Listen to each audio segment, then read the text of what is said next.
In order to start with this chapter, सबसे पहले जो हम डिस्कस करेंगे, we will discuss about electric flux.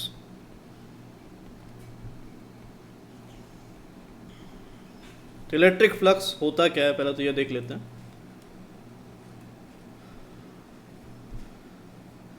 अगर मान लो आपके पास एक सरफेस है,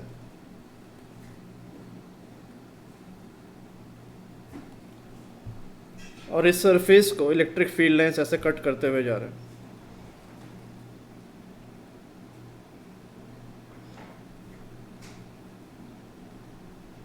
और जहाँ पे क्रॉस कर रहे हैं, the field lines are crossing perpendicular to the surface. Clear है ये चीज़? तो यहाँ पे परपेंडिकुलर ये फील्ड लाइंस गुजर रहे हैं. तो हमें निकालना है क्या है, what is electric flux.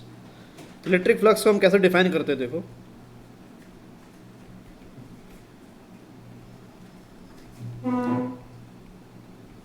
Is defined as the number of field lines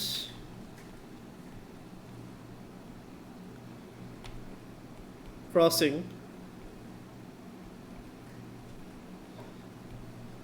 the surface perpendicular to it.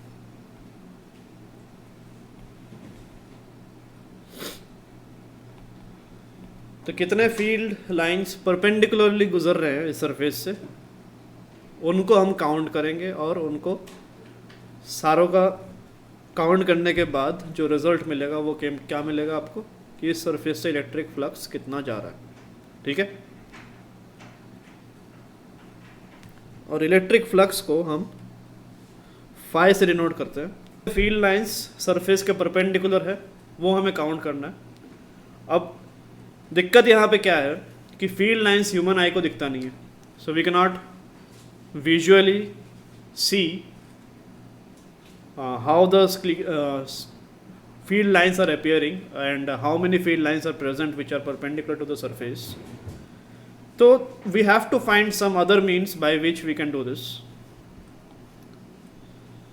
तो कैसे निकालते हैं हम ये देखो. तो ये आपका लिटरल मीनिंग है फ्लक्स का. तो नंबर ऑफ फील्ड लाइंस, ठीक है, this is proportional to the electric field intensity. ठीक है. ये चीज़ हमने देखा हुआ था पहले भी. जहाँ पे नंबर ऑफ फील्ड लाइंस ज़्यादा, वहाँ पे इलेक्ट्रिक फील्ड स्ट्रेंथ क्या होता है, ज़्यादा होता है. जहाँ पे कम होता है वहाँ पे इलेक्ट्रिक फील्ड स्ट्रेंथ भी कम होता है. ठीक है. या फिर जहाँ पे electric field lines are very much dense, वहाँ पे हम बोलते हैं कि इलेक्ट्रिक फील्ड इंटेंसिटी हमारा ज़्यादा है. जहाँ पे इलेक्ट्रिक फील्ड लाइंस कम होते हैं या स्कार्सिटी रहती है इलेक्ट्रिक फील्ड लाइंस की, वहाँ पे हम बोलते हैं इलेक्ट्रिक फील्ड स्ट्रेंथ भी हमारा कम है. क्लियर है ये चीज़? तो नंबर ऑफ फील्ड लाइंस को हम डायरेक्टली इलेक्ट्रिक फील्ड इंटेंसिटी, जो हम कैपिटल ई से डिनोट करते हैं, उसके साथ प्रोपोर्शनल बता सकते हैं. ठीक है. तो फ्लक्स जो है, फ्लक्स को हम इस पैरामीटर फाई से डिनोट करेंगे थ्रू आउट द चैप्टर. तो हम बोल सकते हैं कि now phi is directly proportional to number of field lines. तो हम ऐसे देख के कैलकुलेट कर नहीं सकते, बट हाँ हम ये निकाल सकते हैं ज़रूर कि ये नंबर ऑफ फील्ड लाइंस कितने क्रॉस करेंगे इस पर्टिकुलर सरफेस से, वो किस किस चीज़ों पे डिपेंड कर सकता है. ठीक है. सबसे पहला आपका है इलेक्ट्रिक फील्ड इंटेंसिटी.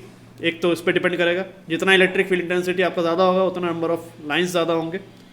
दूसरा, ये एरिया ऑफ द सरफेस. मैं जो सरफेस लिया हुआ है उसका सरफेस जितना बड़ा होगा उतना ज़्यादा नंबर ऑफ लाइंस एंटर करेगा.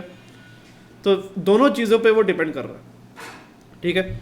तो इसमें से हम बोल सकते हैं कंबाइन करके कि phi is equals to E into A. ठीक है. तो ये आपका एक बेसिक सा डेफिनेशन है. इसका मैथमेटिकल डेफिनेशन और हम क्लियर करने वाले, बिकॉज यहाँ पे एक कंडीशन ये भी है कि जो फील्ड लाइंस है वो परपेंडिकुलर होना चाहिए. तो अगर किसी एंगल पे है सरफेस के साथ तो क्या होगा, तो सब कुछ हमें मैथमेटिकली सेटिस्फाई करना पड़ेगा. तो दिस इज जस्ट मोटा मोटा एक डेफिनेशन है. हम इसका मैथमेटिकल डेफिनेशन जो है वो अभी डिस्कस करने वाले हैं. तो फिलहाल अब यही लिख लो स्टार्टिंग का. तो this is just a literal way of understanding what electric flux basically means. ठीक है, तो अभी देखो मैथमेटिकल डेफिनेशन पे आते हैं। अच्छा, यहाँ पे एक और चीज़ भी डिस्कस कर लेते हैं। देखो, अगर आपके पास कोई सरफेस ऐसा है और फील्ड लाइंस अगर आपके ऐसे जा रहे हैं, ठीक है, तो इस सरफेस में से कितना फ्लक्स जाएगा? इसमें से फ्लक्स आपका कितना होने वाला है? This would be 0। क्या रीज़न है इसका? क्योंकि आपको परपेंडिकुलर कितने जा रहे हैं वही आपको कंसिडर करना है। बट यहाँ पे क्या हो रहा है? देखो, एक भी परपेंडिकुलर नहीं जा रहा, सारे के सारे क्या कर रहे हैं? ग्रेस करते हुए जा रहे हैं। ठीक है, तो अगर ग्रेस करते हुए जाएंगे तो फ्लक्स आपका क्या आएगा? 0। There is no field line which is crossing perpendicular to the surface and hence the flux is what? The flux is 0। तो अभी हम let us look at the mathematical definition.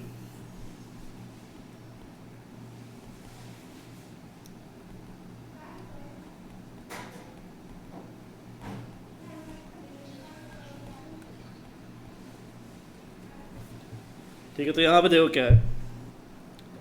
मान लो आपके इलेक्ट्रिक फील्ड ऐसा है और एक सरफेस आपने लिया, सरफेस आपका ऐसा है।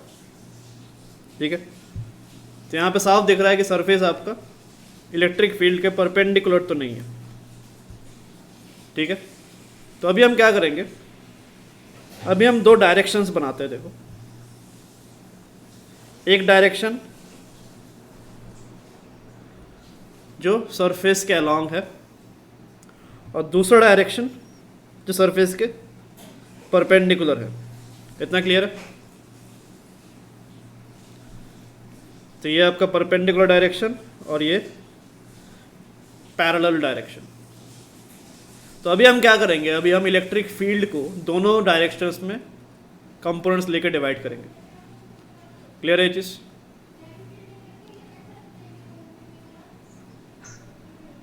तो ये वाला जो एंगल है, let us suppose that this angle is theta. ठीक है, तो अगर ऐसा है तो क्या होगा? इस डायरेक्शन वाला कंपोनेंट क्या हो जाएगा? ई कॉस थीटा, और इस डायरेक्शन वाला कंपोनेंट क्या होगा? ई साइन थीटा। इतना समझ में आ रहा?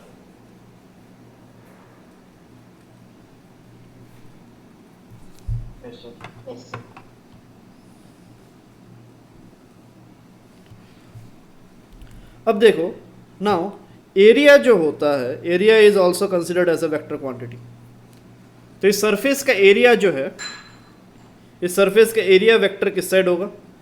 एरिया वेक्टर जो होता है उसका डायरेक्शन हमेशा सरफेस के परपेंडिकुलर डायरेक्शन में लिया जाता है।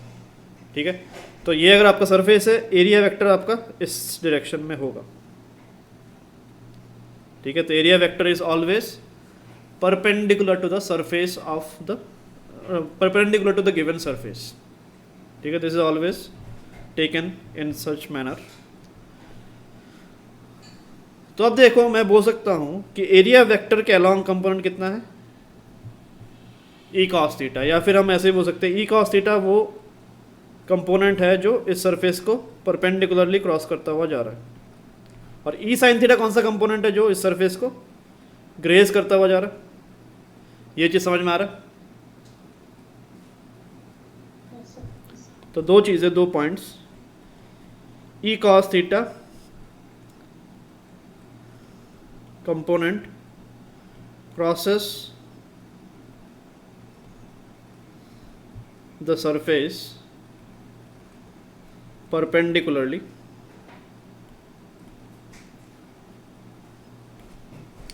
and also is along area vector.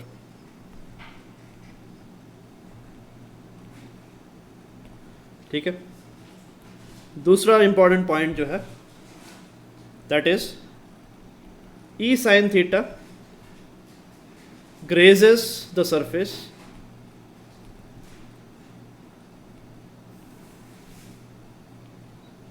and is perpendicular to area vector.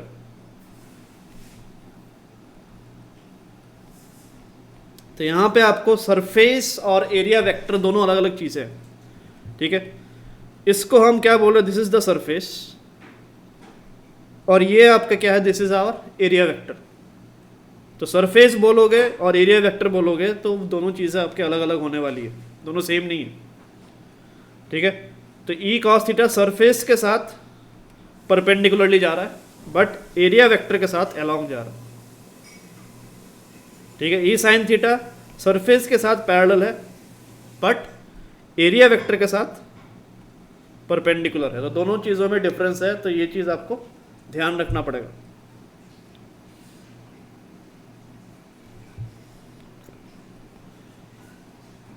हो गया। अब बताओ फ्लक्स किसके वजह से रहेगा, फर्स्ट वाला कि दूसरा वाला, किसके वजह से फ्लक्स कैलकुलेट होगा? सेकेंड वाला तो ग्रेस करता हुआ जा रहा है। ग्रेस में क्या देखा हमने, ग्रेस के केस में फ्लक्स जीरो है। डेफिनेशन क्या बताता है, परपेंडिकुलर चाहिए। तो परपेंडिकुलरली कौन निकल रहा है, ई कॉस थीटा, सरफेस के साथ परपेंडिकुलर डायरेक्शन में ये निकल रहा है, या फिर एरिया वेक्टर के अलोंग ये निकल रहा है, ठीक है।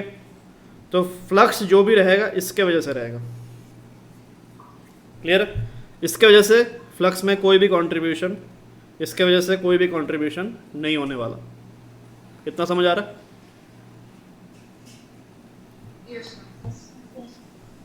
तो flux through the surface would be equals to what, E cos theta into क्या होगा, इस सरफेस का जो एरिया है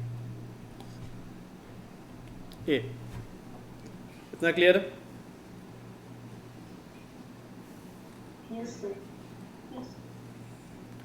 सो ये आपका कंट्रीब्यूटर हो गया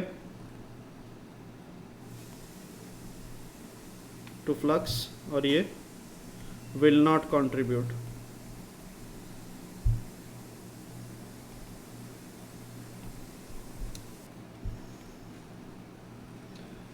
तो अब देखो ये क्या आएगा।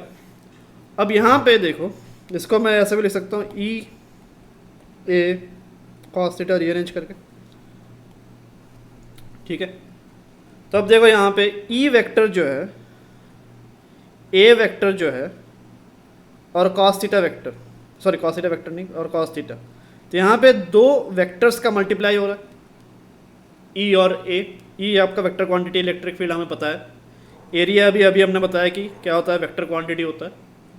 तो ये दोनों हम मल्टीप्लाई कर रहे हैं, और दोनों के साथ आपका कॉस थीटा भी आ रहा है, which is basically, cos theta क्या है, ये थीटा क्या है, बेसिकली एरिया वेक्टर और ई वेक्टर के बीच का एंगल। दिख रहा है ये चीज़? तो यहाँ पे थीटा को आप क्या बोल सकते हैं, angle between E vector and A vector. कोई मुझे बता सकता है कि ये जो आपका क्वांटिटी हमने निकाला अभी, ये फाई फ्लक्स, फ्लक्स एक स्केलर होगा कि वेक्टर होगा? फ्लक्स को हमने क्या बोला, number of lines, number of field lines ही बोला हमने, क्रॉसिंग परपेंडिकुलर। तो नंबर क्या होता है, स्केलर की vector? Number is a scalar. तो फ्लक्स भी आपका क्या होगा, एक scalar quantity, and we are defining it as multiplication of two vectors, और कॉस थीटा भी आ रहा है। तो कौन सा प्रोडक्ट हुआ होगा ई और ए में? This is dot product E dot A vector. तो ये आपका basic mathematical form for finding out flux. तो अभी देखो, अब हम निकालते हैं इलेक्ट्रिक फ्लक्स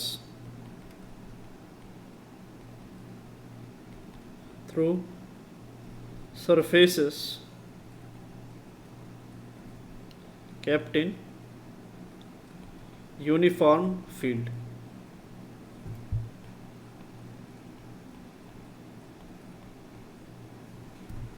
ठीक है। तो यूनिफॉर्म फील्ड का मतलब क्या होता है, uniform field basically means equidistant parallel lines. तो अगर आपके पास इक्विडिस्टेंट पैरेलल लाइन्स है,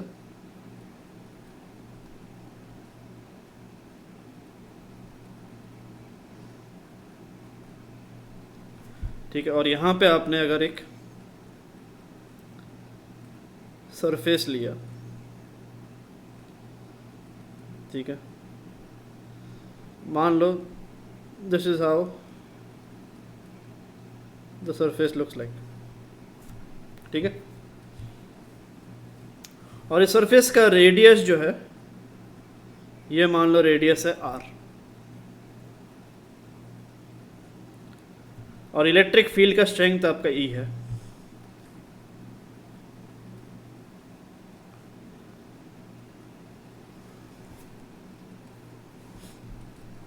तो यहाँ पे क्या निकालना है हमें? यहाँ पे हमें ये निकालना है कि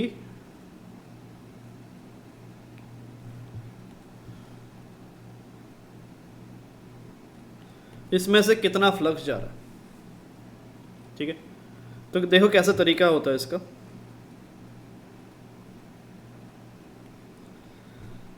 तो यहाँ से जो इलेक्ट्रिक फील्ड जा रहा है, इलेक्ट्रिक फील्ड के डायरेक्शन में, ठीक है, आपको क्या देखना है, जो शैडो कास्ट होगा, ठीक है, यहाँ पे शैडो बनेगा एक, तो ये शैडो, इसका डायमेंशन कितना होगा ये आपको चाहिए, इसका एरिया चाहिए बेसिकली शैडो का, ठीक है। तो इलेक्ट्रिक फील्ड के डायरेक्शन में जो भी आपका शैडो बनेगा,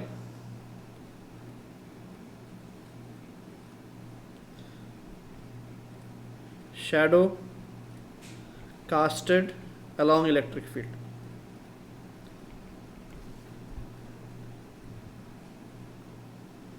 इसको हम क्या बोल रहे हैं, this is called projected area.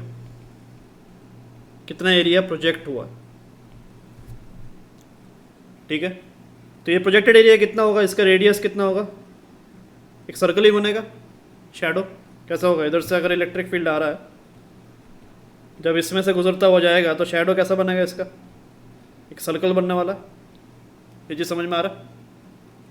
तो इस सर्कल का जो एरिया है, इस सर्कल का एरिया वो कितना होगा, पाई आर स्क्वायर। और आर कौन सा, यही वाला आर होगा। इतना क्लियर है? तो यहां से जो फ्लक्स जाएगा, ठीक है, तो फ्लक्स थ्रू दिस इज ई, जो इलेक्ट्रिक फील्ड का स्ट्रेंथ है। यूनिफॉर्म है, ये आपको ध्यान रखना है, ये नॉन यूनिफॉर्म में आप नहीं लगा सकते ये चीज़। इनटू जो शैडो कास्ट हुआ, that is pi are square, ठीक है। तो जनरल फॉर्मूला क्या है,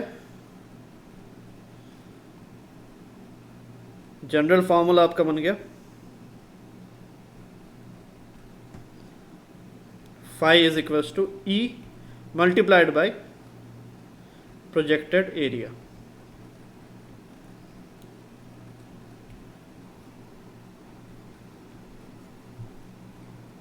ठीक है, तो इसके पीछे रीजन भी है कि प्रोजेक्टेड एरिया क्यों लेते हैं, but from medical point of view that is not important right now. ठीक है, अभी फिलहाल ऐसे ही आप लिख कर रख लो।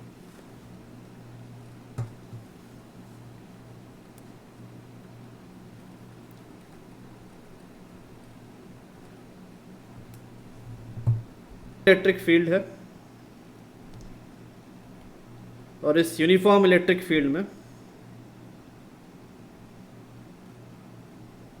हमने मान लो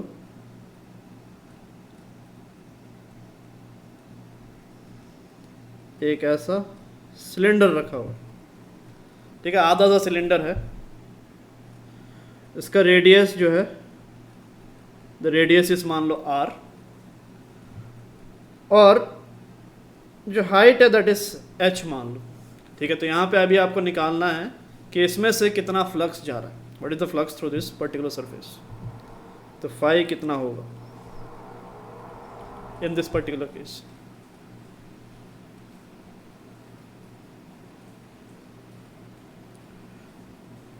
इसका प्रोजेक्टेड एरिया कैसा होगा, सिलेंडर अगर आप, हाँ बोलो क्या बोल रहे थे, सही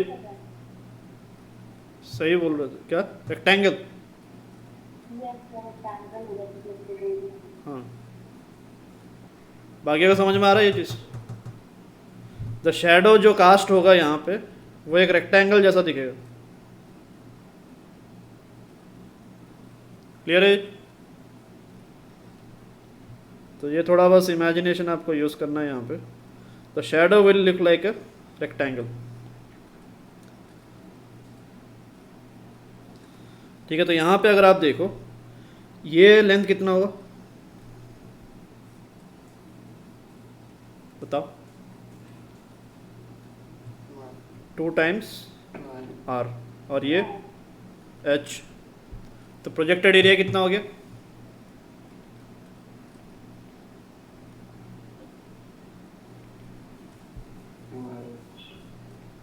टू आर एच। ठीक है, तो फाई कितना होगा? E multiplied by projected area which is 2 times R H इस पर्टिकुलर केस में।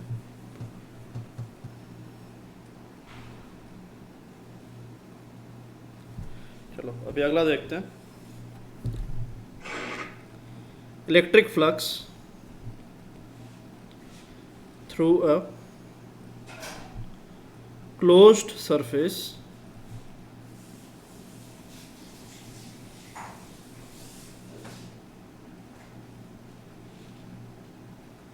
in uniform field।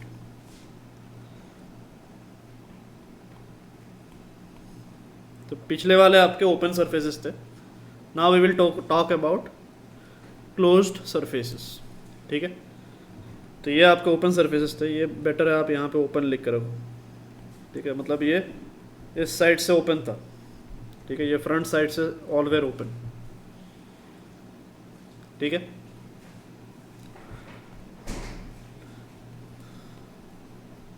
Electric flux through a close surface. तो यहाँ पे क्लोज सरफेस में क्या हो सकता है? आपका क्यूब बन सकता है, एक पूरा स्फीयर बन सकता है, या फिर पिछला सिलेंडर ये अगर सामने से भी आपका कवर्ड था, ठीक है, और ये भी अगर सामने से बंद था, तो ये सारा क्या बन जाएगा आपका? Closed surface. तो अगर आपका क्लोज सरफेस है तो देखो क्या हो रहा है, और यूनिफॉर्म फील्ड भी अगर है तो यहाँ पे यूनिफॉर्म फील्ड आपका ज़रूरी है। ठीक है, यूनिफॉर्म फील्ड आपको बताना पड़ेगा। अगर नॉन यूनिफॉर्म है तो ज़रूरी नहीं है कि आंसर ये ट्रू हो, तो इसी का हम देख रहे हैं अभी फ़िलहाल। तो ये मान लो आपका इलेक्ट्रिक फील्ड हो गया। ठीक है, और इसमें मान लो एक क्यूब रखा हुआ है। ठीक है,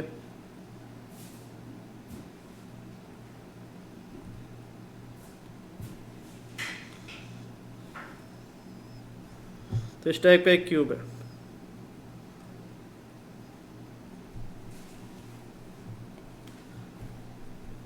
तो इस क्यूब से अगर आप देखो जितने फील्ड लाइंस एंटर कर रहे हैं उतने ही फील्ड लाइंस सारे बाहर भी निकल जाएंगे। कोई ऐसा है जो अंदर बैठा रहेगा?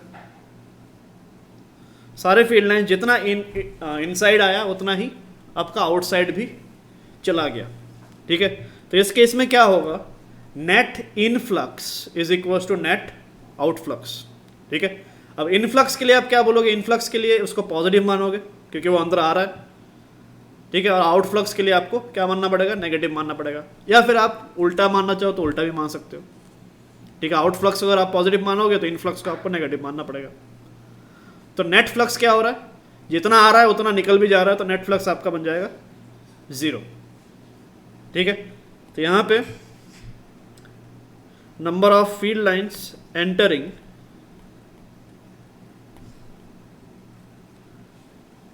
is equals to number of field lines exiting।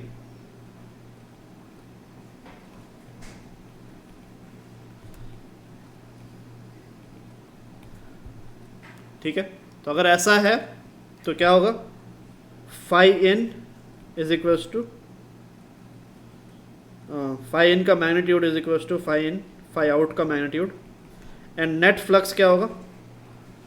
Phi net would be phi in minus phi out, which will be equals to 0।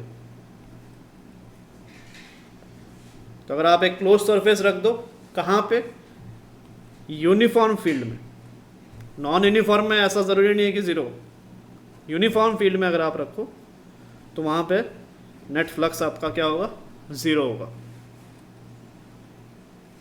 ठीक है, ठीक है। तो अभी देखो एक और क्लोज स्फीयर लेते हैं।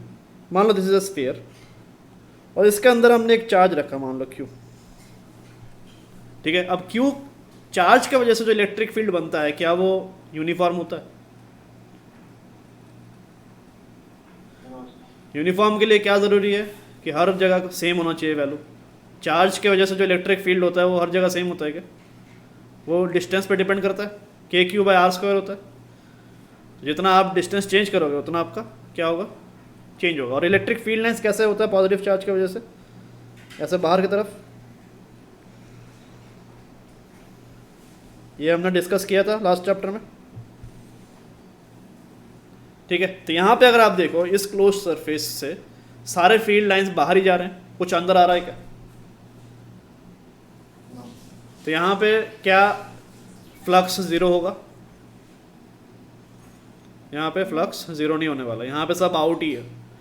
ठीक है, तो यहाँ पे देखो एक, this is another example in which we are taking a close surface but flux net is not zero, reason being what, electric field is not uniform. ठीक है, तो इलेक्ट्रिक फील्ड अगर यूनिफॉर्म नहीं होता तो नेट फ्लक्स ज़ीरो होना ज़रूरी नहीं है। ठीक है, क्लोज सरफेस में नेट फ्लक्स कब ज़ीरो होगा? Only when, not only when electric field is uniform. There can be other cases also, जैसे कि अगर मान लो हमने एक इसी सरफेस में, इसी स्फीयर में अगर चार्ज को हमने बाहर रखा, ये चार्ज बाहर रखा, अब क्या होगा? अब चार्ज के जो फील्ड लाइंस होंगे कैसे गुजरते हुए जाएंगे, इस टाइप से।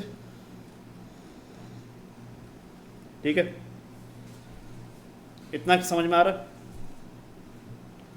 ठीक है, ऐसे भी रहेंगे बट वो तो क्रॉस नहीं करेंगे, तो इसलिए मैंने उनको बनाया नहीं। तो बस ये देखो, अब यहाँ पे क्या हो रहा है, जितने फील्ड लाइंस आपके एंटर कर रहे हैं सारे के सारे आपके लीव भी कर रहे हैं, जितना एंटर किया सारा लीव किया। तो इस केस में भी क्या होगा, फ्लक्स ज़ीरो होगा, यहाँ पे नॉट ज़ीरो होगा। तो there can be other cases also जहाँ पे close surface of flux zero है, बट यूनिफॉर्म में हमेशा ही ज़ीरो होगा। ठीक है, नॉन यूनिफॉर्म में may be zero, may not be zero. ठीक है, तो डिपेंडिंग ऑन द सिनेरियो। तो इसलिए उसके लिए हम ये एक कंसिस्टेंट आइडिया नहीं बना सकते कि फ्लक्स ज़ीरो होगा, वो बस यूनिफॉर्म फील्ड के लिए हम बना सकते हैं कि हमेशा ज़ीरो ही होना।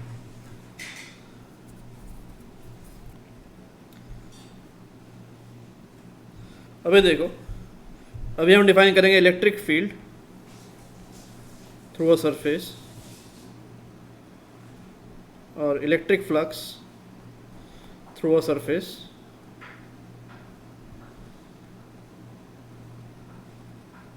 kept in non uniform field। ठीक है, तभी जो आपका फील्ड रहेगा वो नॉन यूनिफॉर्म होगा। तो यहां पे कैसे निकाला जाए,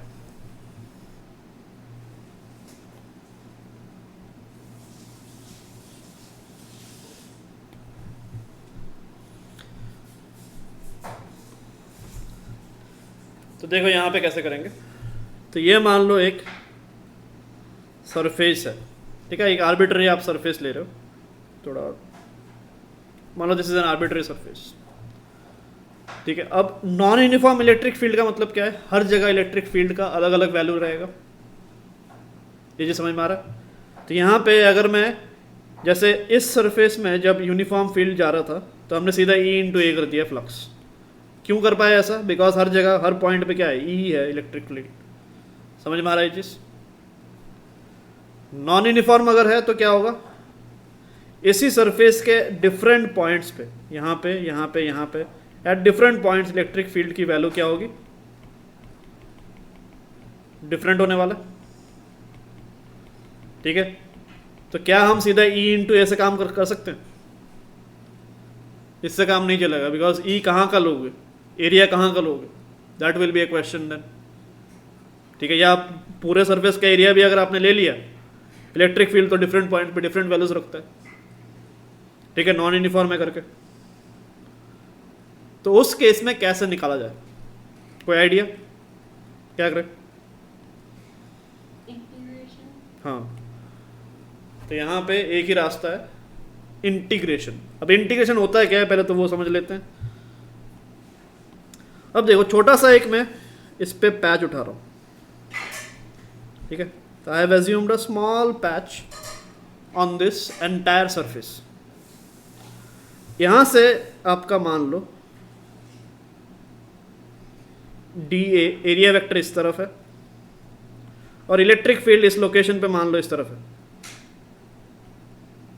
ठीक है, and this angle is, let's say this angle is alpha.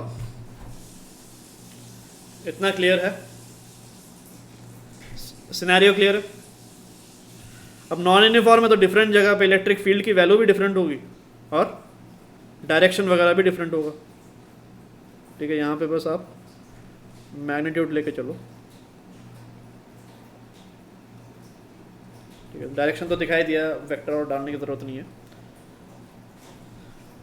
अब मुझे बताओ इसमें से जो फ्लक्स जाएगा डी फाई वो कितना होगा, थोड़ा सा फ्लक्स।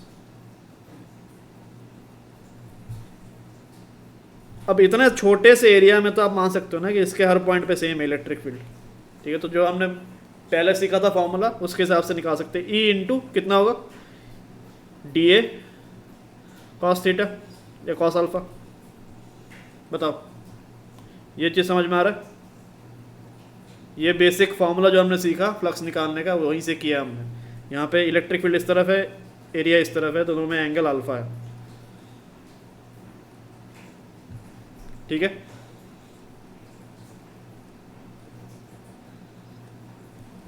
तो इसको हम ऐसे भी लिख सकते हैं, d phi is E dot d A vector, dot product भी होगा कॉस थीटा करके, E into d A into cos alpha, this can be written as dot product. Clear है?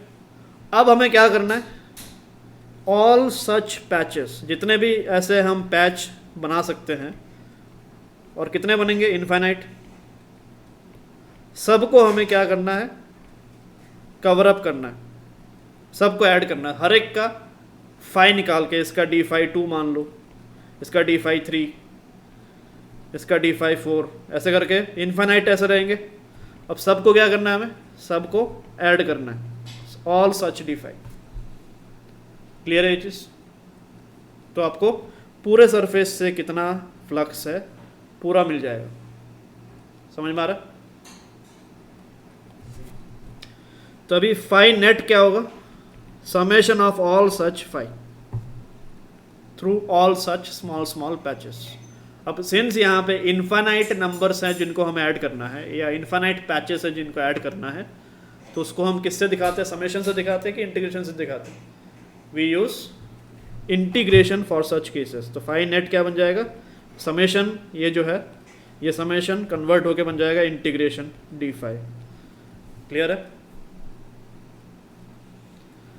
तो ये देयर फॉर फाई नेट क्या होगा, phi net would be integration, d phi की जगह ये पुट कर देते हैं, ई डॉट डी ए, और सामने आप एक सर्कल भी मारोगे ऐसे। इस सर्कल का मतलब क्या है अभी देखते हैं।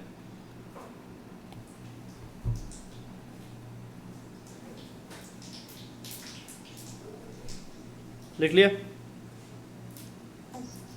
तो अब देखो ये जो सर्कल है ये क्या मीन करता है, देखते हैं। तो इस चीज को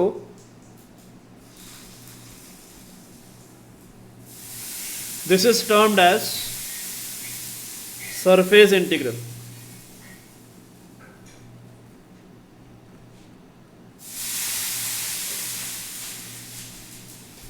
ठीक है, तो ये आपका सरफेस इंटीग्रल बुलाता है। और इस सर्कल का मतलब क्या है, दिस सर्कल बेसिकली मीन्स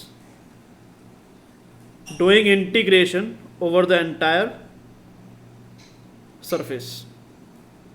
ठीक है, तो अगर आप इंटीग्रेशन को पूरे सरफेस पे परफॉर्म कर रहे हो then it is called what, surface integral. ठीक है, तो ये इंटीग्रेशन के साथ सर्कल और डी ए अगर है तो सरफेस इंटीग्रल कहलाता है। सिमिलरली ऐसे और भी साइंस आप आगे जाके कम अक्रॉस होगे। तो ये देखो, ये आपका अगर डी एल है, ठीक है, इसको हम बोलते हैं लाइन इंटीग्रल।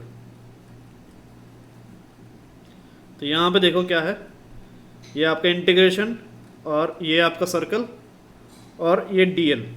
तो ये आपका बताता है कि एक पूरे सर्किट पे आप करो, integrate over the entire circuit.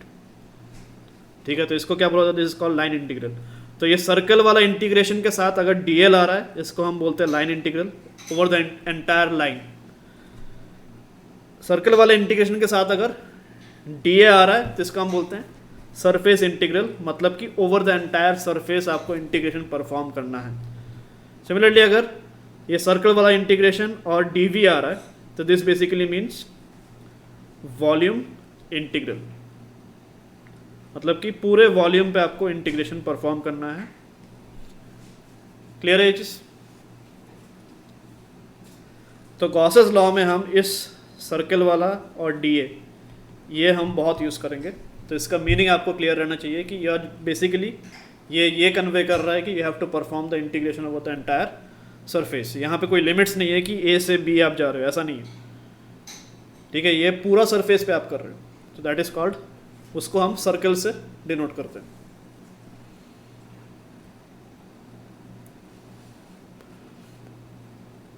ठीक है, तो ये आपका फॉर्मूला, तो ये आपका जनरल फार्मूला कहलाता है। यूनिफॉर्म वाला जो हमने फार्मूला देखा वो बस यूनिफॉर्म के लिए वैलिड है, बट ये जो फार्मूला है this is valid everywhere. This is called, ये यूनिफॉर्म में भी लेके जाओगे तो वहाँ पे भी आप इससे निकाल सकते हो general formula for finding net flux.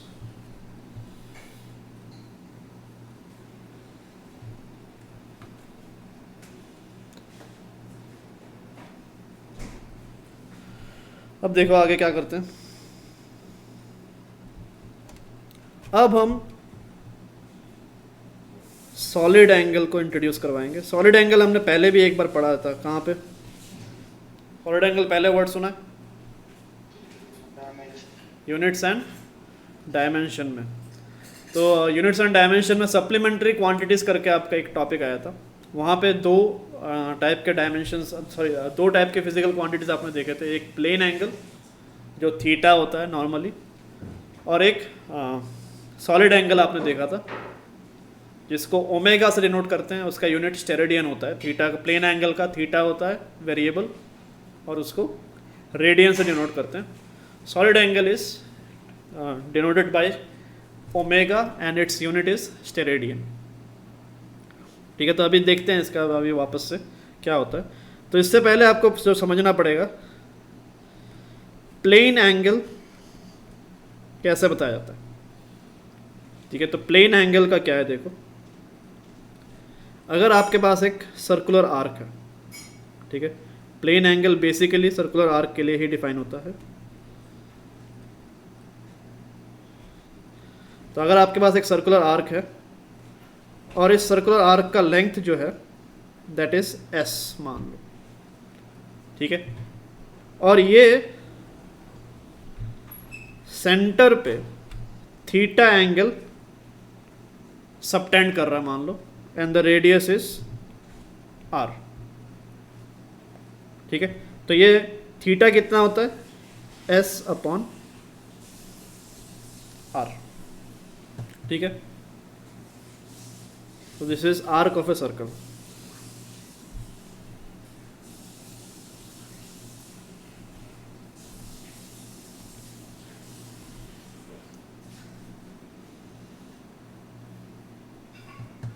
ठीक है, इसका यूनिट क्या है, यूनिट इज रेडियंस, डिग्रीज नहीं है। थीटा का डिग्री आपका जो है वो मैथ्स में आपने देखा है, फिजिक्स में हम हमेशा रेडियंस से डील करते हैं। ऐसा यूनिट एंगल का रेडियंस होता है।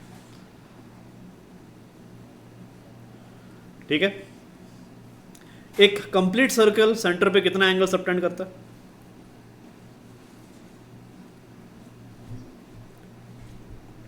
2 पाई रेडियंस। ठीक है। 360 डिग्री जो होता है that is nothing but 2 pi. The angle subtended bye complete circle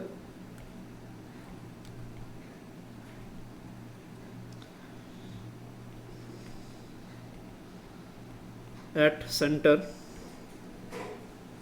is 2 pi radiance. ठीक है, ये कैसे निकाल सकते हैं आप, इससे इस फॉर्मूला से भी आ जाएगा। देखो थीटा इक्वल्स टू, अगर आपने पूरा सर्कल कंप्लीट कर लिया तो एस कितना हो जाएगा 2 पाई आर,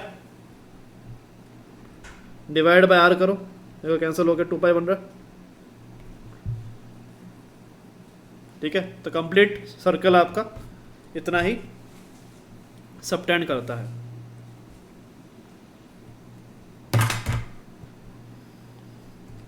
सॉलिड एंगल के लिए सिमिलरली हमें स्फीयर देखना है।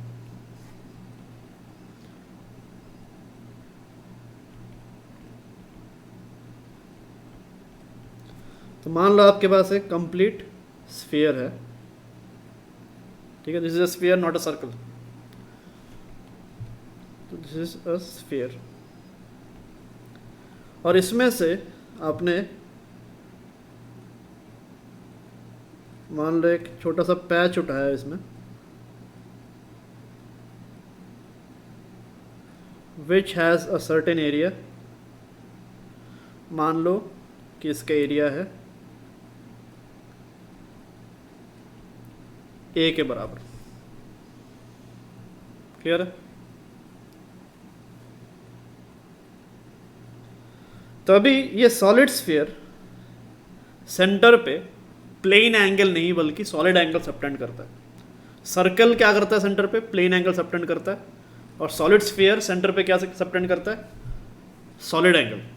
तो ये कैसा होता है, देखो अगर हम एक कंस्ट्रक्शन बनाएं,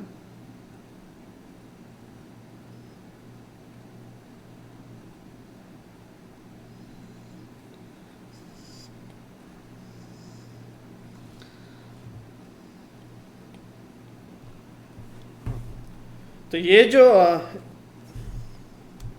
गोल सा है इसको हम बोलते हैं solid angle subtended, omega.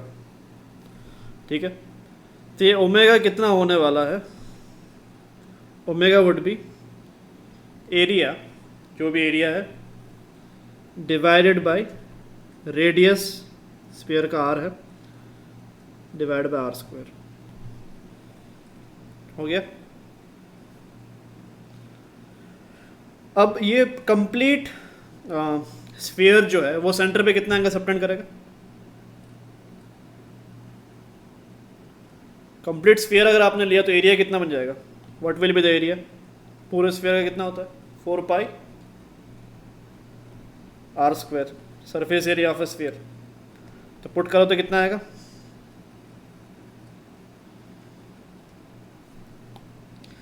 now angle subtended by complete sphere is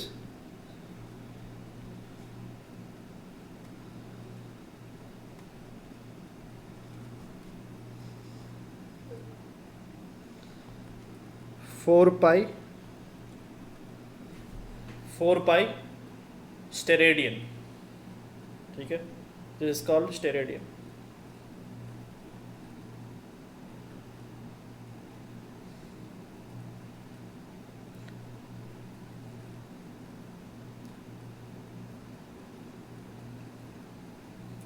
इसको सॉलिड एंगल लिख सकते हो आप, solid angle subtended.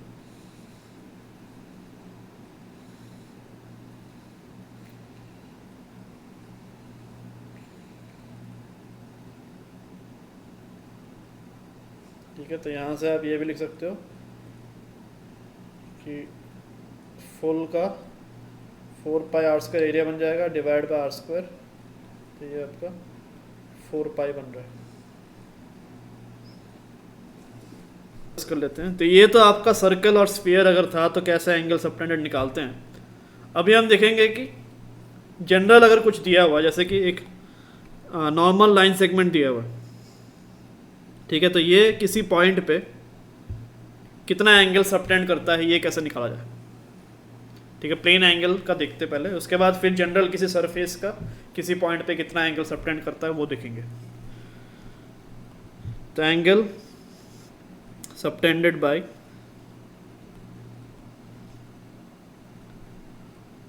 a line at any point।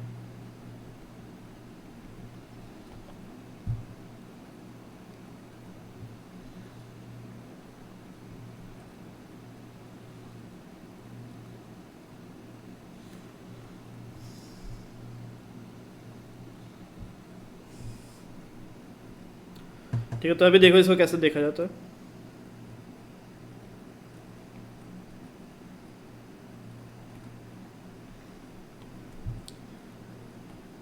तो यहाँ पे इस लाइन का लेंथ आप मान लो dl है,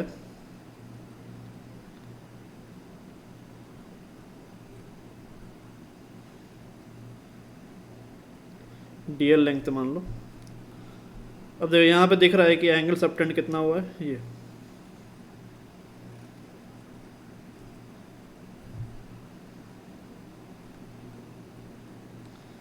ये d थीटा। ठीक है, तो अब डी थीटा और डीएल में क्या रिलेशन है ये निकालने की कोशिश करते हैं। तो यहाँ पे क्या होगा देखो, तो कंस्ट्रक्शन क्या करना पड़ता है, ये straight away dl upon r. यहाँ पे देखो आर दोनों अलग है, इसका लेंथ अलग है, इसका लेंथ अलग है, ये R1 है, ये R2 है। तो किसको लेंगे हम, d theta is equal to d l तो आपने ले लिया s arc length divide by R1 लोगे कि R2 लोगे, दैट इज द डायलेमा। तो ये कैसे डिसाइड होगा, ठीक है।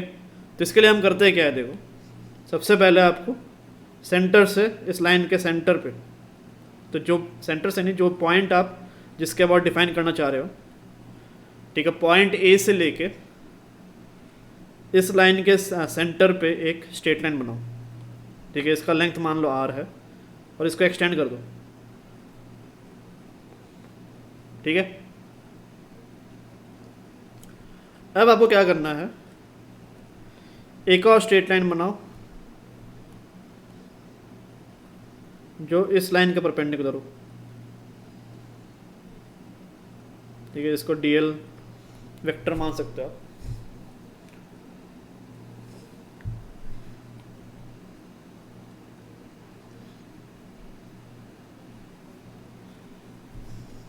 तो अभी आप क्या करो,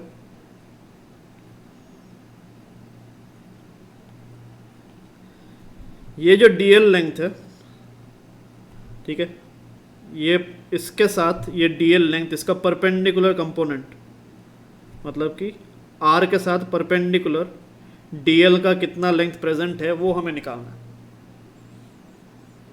ठीक है, तो we need to find out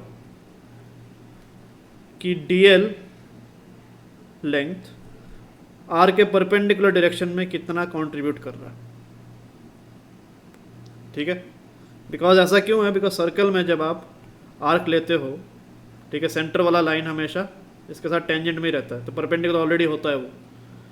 यहाँ पे क्या है, वो परपेंडिकुलर है ही नहीं डीएल, तो आपको क्या करना है, इसका परपेंडिकुलर कितना है वो आपको निकालना पड़ेगा। तो उसके लिए आपको क्या करना पड़ेगा, ये एंगल अगर मान लो अल्फ़ा है, ठीक है, लाइन के साथ जो आपने परपेंडिकुलर बनाया और पॉइंट ए से जो मिड पॉइंट का ज्वाइन करने वाला लाइन बनाया, उनके बीच का एंगल मान लो अल्फ़ा है। तो अभी अगर आप डीएल के साथ एक ऐसा बनाओ, तो ये क्या है, आर के परपेंडिकुलर, तो ये जो एंगल बनेगा देखो, this angle will be alpha. ठीक है, तो ये आपका क्या बन गया, इसको मान लो आप, this length is dl perpendicular, इसका लेंथ। तो आपका डी थीटा जो होगा by definition, d theta is d l perpendicular upon r. अब डी एल परपेंडिकुलर क्या होगा, ये एक्चुअल लेंथ डी एल था और ये एंगल अगर अल्फा था, तो ये कंपोनेंट कितना होगा, डी एल कॉस अल्फा। ठीक है, तो d l perpendicular would be d l cos alpha, जिसको पुट करो d l cos alpha upon r, ये आया।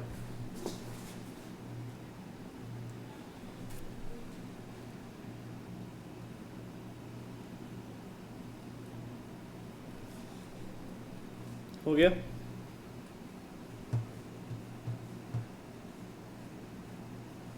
Yes.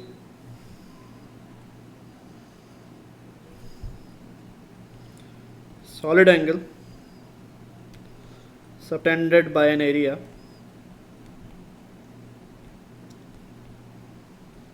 at any point.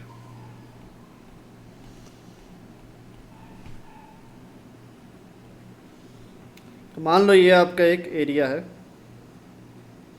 और आप कोई भी पॉइंट चूज करते हैं यहाँ पे मान लो, तो ये एरिया इस पॉइंट पे कितना सॉलिड एंगल सबटेंड कर रहा है, this is what you are suppose to find out. तो यहाँ पे देखो ये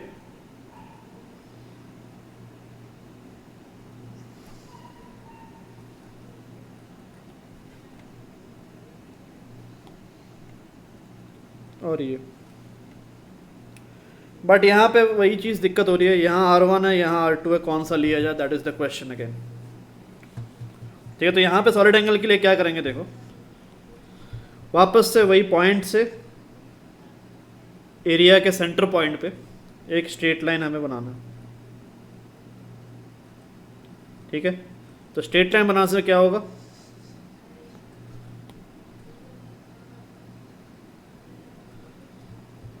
ये आपका रेफरेंस वाला मिल गया। अब देखो ये जो एरिया है आपका, इसके एरिया वेक्टर किस तरफ होगा, इस डायरेक्शन में परपेंडिकुलर टू द सरफेस। ये चीज़ समझ में आ रहा है।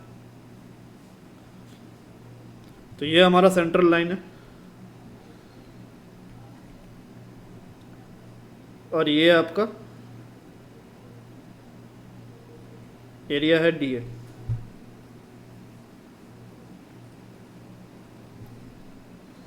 ये एंगल मान लो अल्फा है। तो हमें क्या चाहिए अभी, देखो वी बेसिकली रिक्वायर कि ये वाला एरिया कितना है।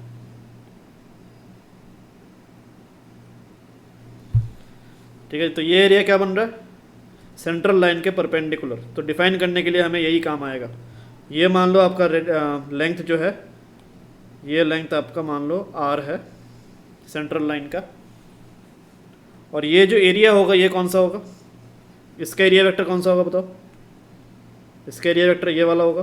तो बेसिकली क्या हो रहा है, देखो ये DA था, इसका ये वाला एरिया कंपोनेंट इस एरिया को सिग्निफाई कर रहा है। तो ये कितना होगा, DA cos अल्फा। ये चीज़ समझ में आ रहा, ये DA वेक्टर जो है वो इस एरिया को सिग्निफाई कर रहा था। अगर मैं DA का इस ये वाला कंपोनेंट ले लूँ DA cos अल्फा, ये कौन सा एरिया को सिग्निफाई करेगा, उसके साथ परपेंडिकुलर में जो सरफेस है ये। तो हमें इसका एरिया मिल गया, यही रिक्वायर्ड था हमें। ठीक है, तो यहाँ पे देखो ये आपका DA cos अल्फा होगा। तो ये एरिया DA cos अल्फा होने वाला है। तो यहाँ पे ये जो आपका सॉलिड एंगल बन रहा है D ओमेगा, छोटा सा सॉलिड एंगल,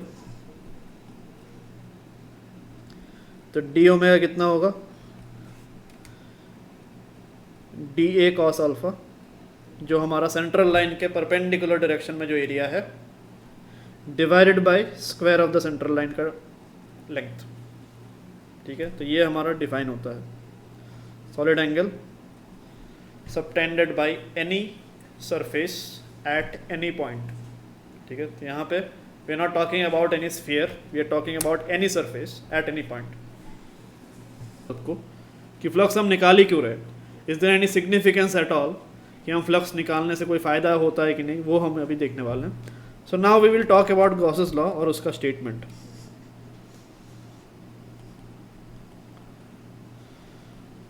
तो गॉसेस लॉ में हमें बेसिकली ये चीज़ देखने को मिलेगा कि फ्लक्स निकालने से फ़ायदा ही क्या होता है। तो देखो यहाँ पे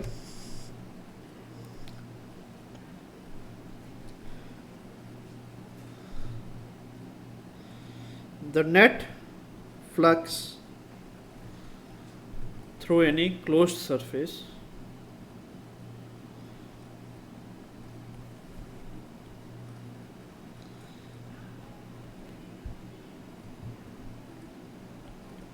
is equal to the charge enclosed by it.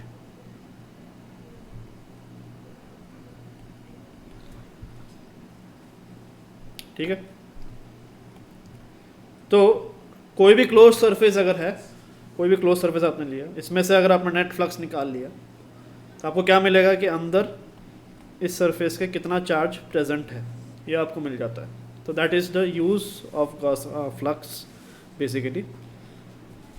तो इसको हम स्टेटमेंट में क्या लिखते हैं, देखो, phi net is equals to E dot d A. ठीक है, नेट फ्लक्स ऐसे निकालते हैं। नेट फ्लक्स का बेसिक फॉर्मूला हमने ऐसे ही बताया था किसी भी सरफेस का। This will be equals to q enclosed by epsilon not. तो इसका एग्जांपल देखो, ये है, if this is a close surface, ठीक है, और इस क्लोज सरफेस के अंदर कुछ चार्जेस प्रेजेंट है, Q1, Q2, Q3। तो अगर आपने फ्लक्स निकाला फाई नेट, वो किसके बराबर होगा, Q1 plus Q2 plus Q3 by epsilon not. तो आप फ्लक्स निकाल के, क्योंकि चार्ज आपको दिखता नहीं है, तो किसी भी सरफेस पे अगर आपने फ्लक्स निकाल लिया तो अंदर कितना चार्ज प्रेजेंट था, कहीं भी हो सकता है, कहीं भी अंदर कितना चार्ज नेट प्रेजेंट है वो आप बता सकते हो। ठीक है, this is one of the use. और भी यूजेस है गॉसेस लॉ के, जैसे जैसे हम आगे बढ़ेंगे we will discuss about every use of Gauss's law. फिलहाल आप बस इतना लिख लो, ये आपका गॉसेस लॉ का स्टेटमेंट है, इसको अभी हम आगे प्रूफ करेंगे।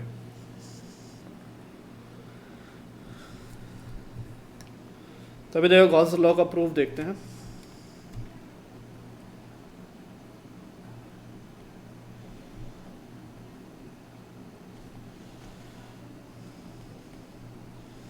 तो इसको दो पार्ट में हम करेंगे। फर्स्ट तो हम देखते हैं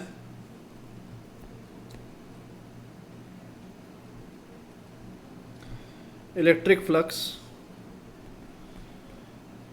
due to an internal charge. हाँ, एक और चीज़ गॉसेस लॉ का, ये भी आप इंपॉर्टेंट लिख कर रख लो, Gauss's law can only be applied on close surface. ठीक है, अगर आपके पास ओपन सरफेस है तो वहाँ पे आप गॉसेस लॉ यूज़ नहीं कर सकते। ठीक है, तो this is valid only for close surface.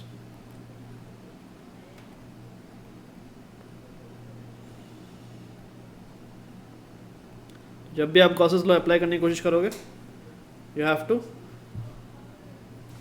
Take a closed surface.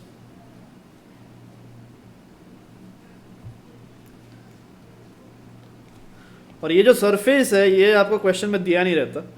Gauss's law जब हम यूज़ करते हैं तो सरफेस हम कन्वीनियंस के हिसाब से या फिर यूज़ के हिसाब से एज्यूम करते हैं। ठीक है, उसके बाद उसी सरफेस पे हम गॉसेस लॉ लगाते हैं। सो ये जो सरफेस है, this is not any given surface, ये हमारा एक इमेजिनरी सरफेस हम खुद एज्यूम करते हैं और उस पर खुद गॉसेस लॉ लगाते हैं एंड फिर, और उसके बाद फिर हम खुद उसका क्या रिजल्ट होगा वो हम निकालते हैं in order to find out something more important. ठीक है, तो दिस इज़ जस्ट एक रास्ता है बस गॉसेस लॉ। तो जैसे जैसे हम आगे बढ़ेंगे वी विल अंडरस्टैंड कि गॉसेस लॉ क्या क्या चीज़ों में हेल्प करता है। तो this surface that we are talking about is an imaginary surface which is purposely assumed by us to apply Gauss's law in order to find out something more valuable. ठीक है,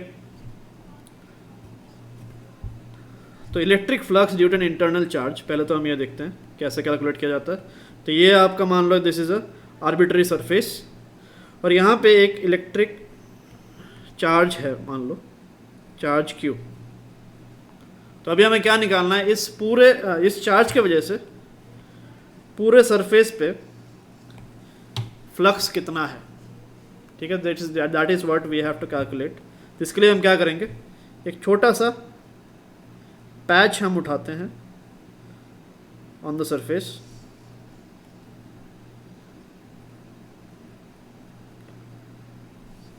ठीक है, यहीं पे उठा लो।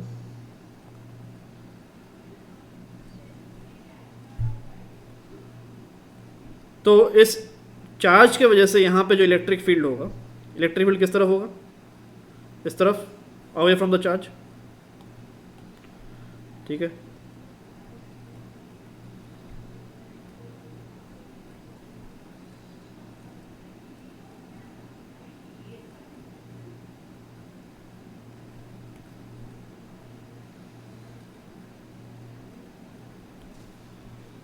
इतना क्लियर है। तो यह है यहाँ का इलेक्ट्रिक फील्ड होगा। ये डिस्टेंस मान लो r है, ये आपका मान लो dA है एरिया, ठीक है। एरिया वेक्टर ऐसे ही जाएगा इस पैच के परपेंडिकुलर। क्लियर है ये चीज़। ये एंगल फिलहाल मान लो दिस एंगल इज अल्फा, तो इससे जो d फाई जाएगा वो कितना होगा, flux through this d phi would be E dA cos alpha. इतना क्लियर है।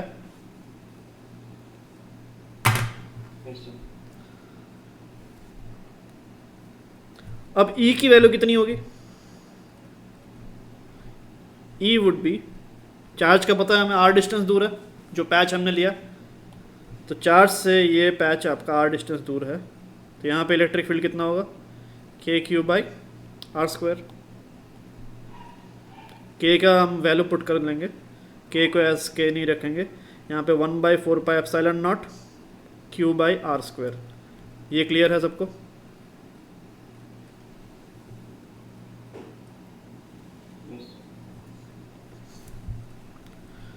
तो therefore d phi will become k/r², sorry, q/4πε0 r² into cos alpha.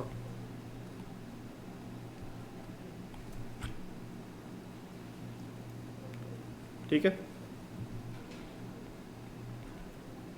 तो यहाँ पे देखो, सॉरी यहाँ ऊपर dA भी रहेगा,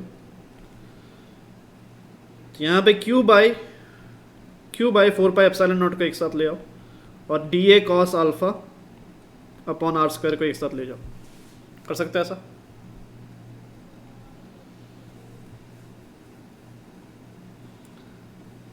बताओ ये चीज़ क्या है, यह भी किया था हमने, मैच कर रहा है इसके साथ।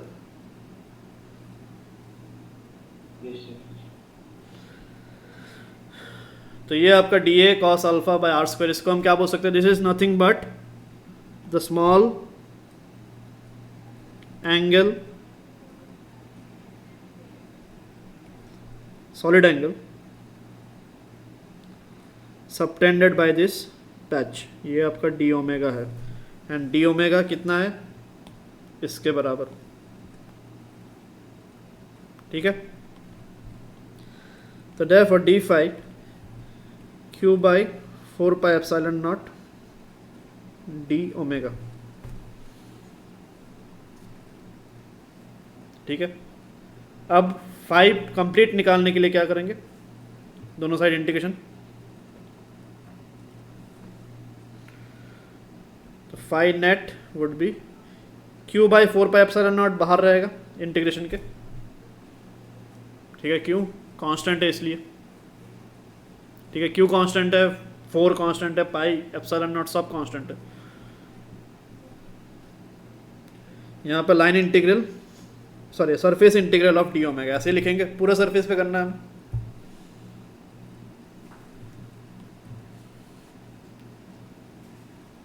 इसका वैल्यू कितना होगा, सेंटर पे पूरा सरफेस कर लेंगे तो एक पूरा स्फीयर कंप्लीट हो जाएगा हमारा। सारे पैचेस अगर हमने ले लेते हैं तो क्या होगा, इसके अबाउट पूरा स्फीयर कंप्लीट हो गया। तो कितना सॉलिड एंगल सबटेंड होगा, इसका वैल्यू 4 पाई आएगा। ठीक है।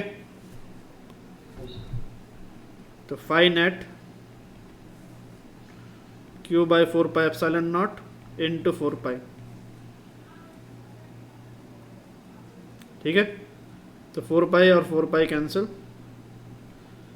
Phi net is equals to q/ε0। तो ये Q क्या है? अगर आप इस सरफेस को देखो, Q is nothing but the charge which is inside.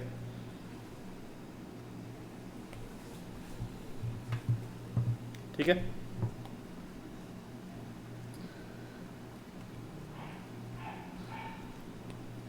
तो ये इंपॉर्टेंट पॉइंट है जिसको हम यूज़ कर रहे हैं।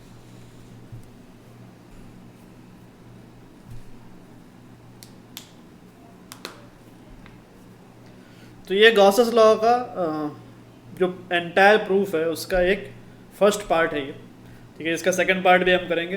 तो ये यहाँ पे हमने due to an internal charge निकाला। We will also find out electric flux on a close surface due to an external charge.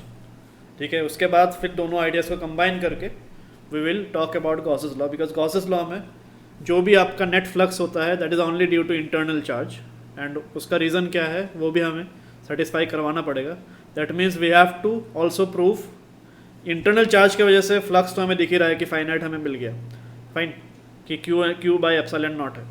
Similarly Gauss's law को कम्प्लीटली प्रूफ करने के लिए we also have to prove कि अगर charge हमारा बाहर है तो उसकी वजह से कोई फ्लक्स होता नहीं है, मतलब कि उससे कोई फ़र्क पड़ता नहीं है नेट फ्लक्स पे।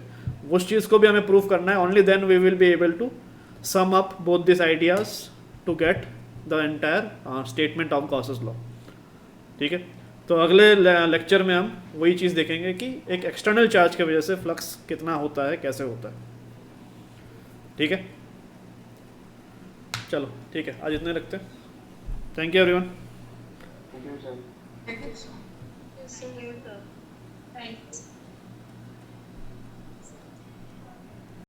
Please like, share and subscribe and hit the bell icon for future updates.